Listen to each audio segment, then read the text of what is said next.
Hello students, अब हम करने जा रहे हैं एक्सरसाइज 4.3 का बेसिक। पहला फॉर्मूला है एरिया ऑफ ट्रायंगल। तो 10th में आपने पढ़ा था, ये होता है एरिया ऑफ ट्रायंगल। ठीक है, half x1 y2 minus y3 x2 y3 minus y1 और x3 y1 माइनस y2 कब होता है? जब तीन कोऑर्डिनेट दिए हों, किसी ट्रायंगल के तीन वर्टिक्स दिए हों, तब ये फॉर्मूला होता है। अब इसको डिटरमिनेंट फॉर्म में ऐसे भी लिख सकते हैं। ठीक है, इसको चेंज करके ऐसे भी लिख सकते हैं। जब इसको सोल्व करोगे तो इस दोनों का आंसर सेम आएगा। ये आप करके देखना। अब आपको तीन कोऑर्डिनेट दे रखे हो, एक इसमें पुट करके देखना, एक डिटरमिनेंट में पुट करके देखना, आंसर सेम आएगा। ठीक है, तो 12th में आपको डिटरमिनेंट में वैल्यू पुट करके देखनी है। 10th में आप ऐसे करते थे, तो ये डिटरमिनेंट से निकल कर आया है फॉर्मूला। तो अगर आपको x1 y1 दे रखे हो तो ऐसे लिखना है, फिर x2 y2 फिर x3 y3 और लास्ट कॉलम जो होगा वो 1 1 1 होगा। ठीक है, तो ये होता है एरिया ऑफ ट्रायंगल। ये फॉर्मूला आपको याद रखना है, तीन वर्टिक्स क्वेश्चन में दिए होंगे। अब देखो नेक्स्ट में क्या है। अगर ये ध्यान रखना, area of triangle formed by three collinear point, then इसका जो एरिया होता है वो जीरो होता है। क्या होता है? जीरो। अब जैसे एग्जांपल दे रखा है, एरिया ऑफ ट्रायंगल निकालो, तीन वर्टिक्स दिए हुए हैं, तो पुट कर दो पहले 3,8 फिर -4,2 और फिर 5,1। अब इसको सोल्व करना सिखाया हुआ है। देखो 3 को छोड़ा, 2 1 जा 2 -1 1 जा 1, फिर -8 आता है, 4 1 जा 4 -5 1 जा 5 और फिर आता है 1, ये छोड़ दो ये छोड़ दो, -4 -10। ठीक है, अब इसको सोल्व कर लेंगे। एरिया कभी नेगेटिव में नहीं होता, नेगेटिव आए तो पॉजिटिव कर देना। ठीक है, अब देखो, अब अपने को पॉइंट मिस कर दिया ये अगले एग्जांपल में भी। अगर ए बी डी का एरिया क्या है? 3 स्क्वायर यूनिट है, तो बताओ ये पॉइंट के क्या होगा? तो बिल्कुल ईजी सा है।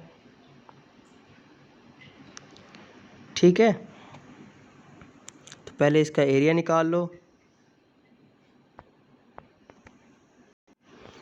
क्वेश्चन में ये बोला है, find the equation of two point A और बी।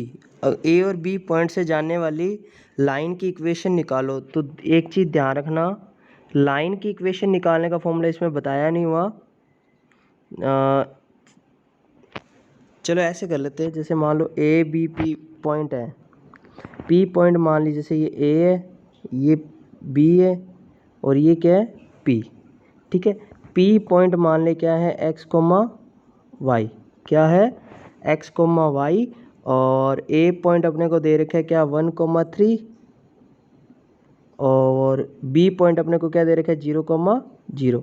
इस तीनों से जाने वाला ट्रायंगल अगर अपने निकाल लें और उसका एरिया 0 रख दें, तो क्या ये तीनों पॉइंट कोलिनियर होंगे?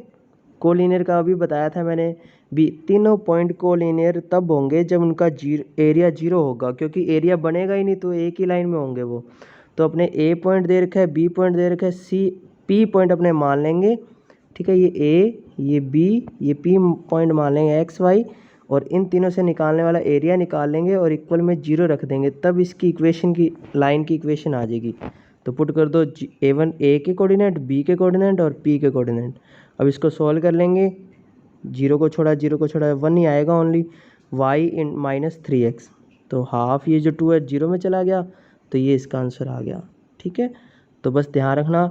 अब उसने ये बोला है, अगर डी पॉइंट आप ये लेते हो, ए दे रखा है, बी दे रखा है, डी ले लो और एरिया भी दे दिया अब इसका, तो बताओ ये के क्या होगा? तो ए बी डी का एरिया निकाल लो। ए रख दो, बी रख दो और डी रख दो। ठीक है, इक्वल में +-3 लेंगे, क्योंकि एरिया पॉजिटिव नेगेटिव दोनों आ सकते हैं। तो के की वैल्यू पॉजिटिव सोल्व करेंगे तो ये आंसर आ जाएगा। बस ये दो ही एरिया ऑफ ट्रायंगल का फॉर्मूला याद रखिए, ध्यान रखना।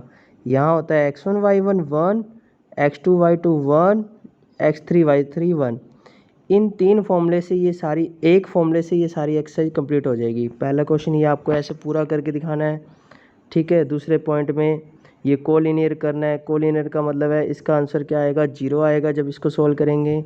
तीसरे वाले में के की वैल्यू निकालनी है। चौथे वाले में इक्वेशन निकालनी है आपको एक्स वाई लेकर, तो बिल्कुल इजी से है। और पांचवा तो आपको एग्जांपल करवाया था, बहुत इजी है। ठीक है, थैंक यू।